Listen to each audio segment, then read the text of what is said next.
Thanks, Chris, and good morning, everyone. Just a delight to be here this morning. I'd like to welcome you to our 5th annual Advocis Regulatory Affairs Symposium. As you've read, the theme of this year's event is at the breaking point: advisors, advice, and professionalism. It's a theme that should resonate with everyone in this room.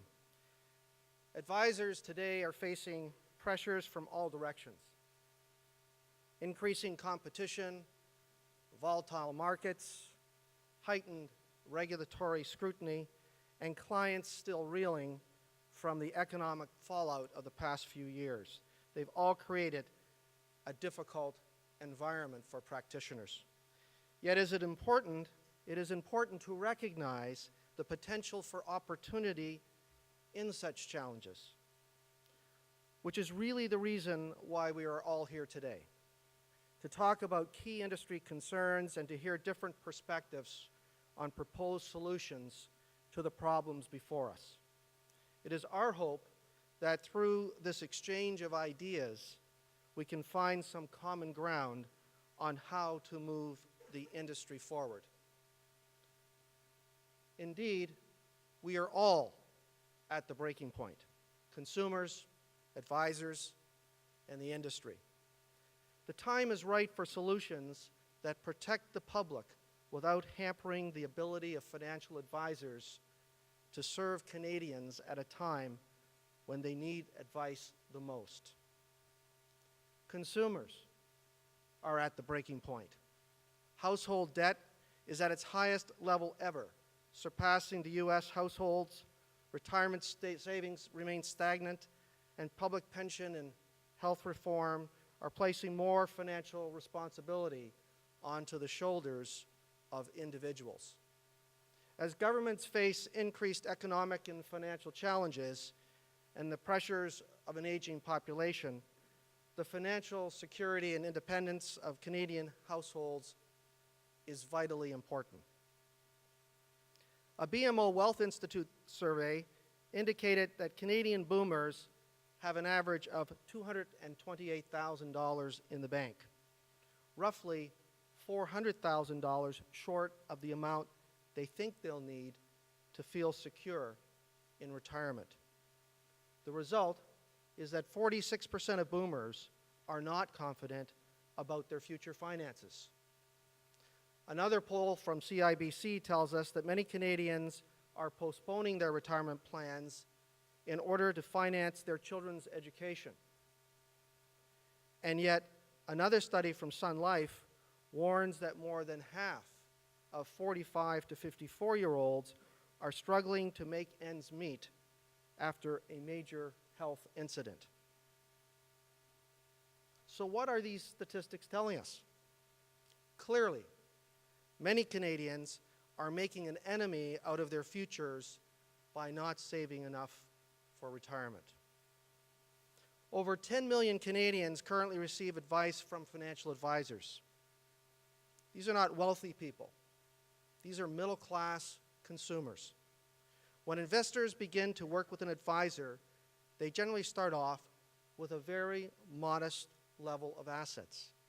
37% have less than $10,000 in savings, and 57% less than $25,000. Over time, those who work with an advisor will increase those assets by 2 to 3 times more than those who don't work with an advisor. Research on the value of advice clearly demonstrates that people are better off financially when they use an advisor. Most of you will be familiar with the Serrano study on the value of financial advice, which finds that not only do those with advisors have 2.7 times more wealth, they also save at twice the rate and are better prepared for retirement than those without an advisor. In these uncertain economic times, access to affordable financial advice has never been more crucial. As we've seen, proper financial advice can bridge the gap between current savings levels and retirement preparedness. But it's not just access to advice that's essential. Consumers also need assurances that the financial professional they are dealing with is qualified to provide financial advice and is accountable to the highest standard of conduct and ethics. This way, consumers are better protected by knowing their advisor is held to a higher standard and that the consumer's interests is being placed first. Now, advisors are at the breaking point. Canadian financial advisors are regulated by more than 50 regulatory and government bodies. The regulatory landscape is daunting, to say the least. Whether federal or provincial, product-based or relationship-based, financial advisors are being asked to comply with ever-increasing amounts of regulatory compliance. Regulatory fatigue permeates every aspect of an advisor's practice, from the increasing costs of running an office to client interactions to compensation. With each new regulation, advisors need to retool their operations and rely on more detailed record-keeping and back-office support systems. Regulatory costs for advisors are skyrocketing and continue to rise, threatening the business model of advisors who serve middle-class households. One study tells us that the growth of regulation has resulted in an increase in compliance costs of from 6 to 10% per year. And finally, the industry is at the breaking point. The financial service industry is on the edge of radical transformation. The fiscal challenges that our provinces face highlight the need to remove systemic barriers to economic growth. Regulatory red tape and regulatory burdens on business enterprises, including financial advisors, impede economic growth and the ability of consumers to access the financial advice they need. The real cost of regulatory red tape is that professional financial advice is becoming less affordable and less accessible for the average Canadian household. Consumer choice and access to financial products, services, and advice will diminish if compliance costs are not reined in. The current regulatory trends are not only increasing the cost of doing business for today's advisors, they are also creating significant barriers to entry for tomorrow's advisors. Only a strong, innovative, and vibrant industry will attract new entrants. We need to look at the future and set our sights on the next generation of advisors. We are all aware of the succession crisis facing advisors over the next 10 years.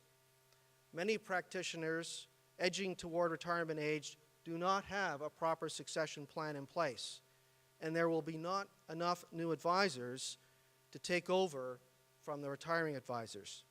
This isn't just a dilemma facing our industry, it's a challenge many other industries are also confronting.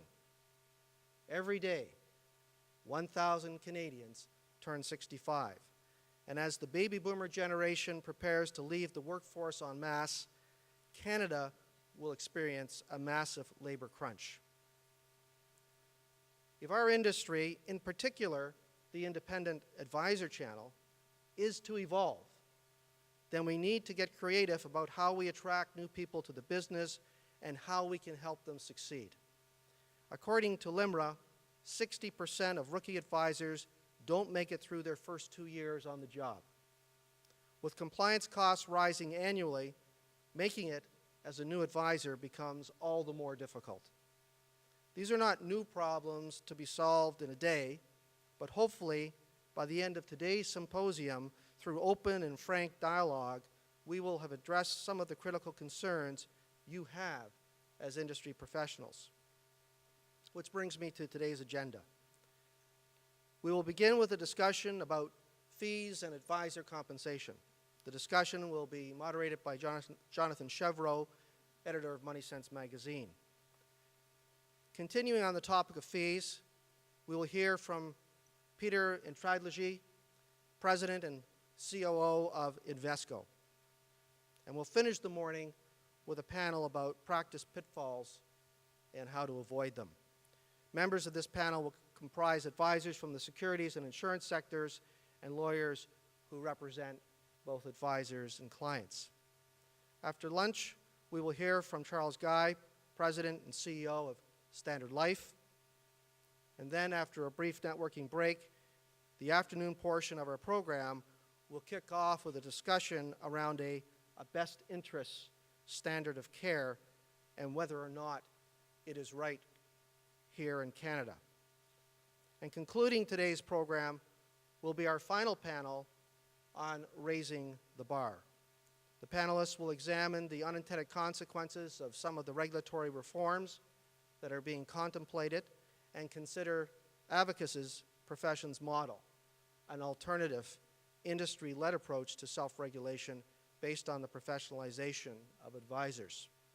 And our final speaker of the day will be Advocis Chair Harley Lockhart, who will provide his closing comments.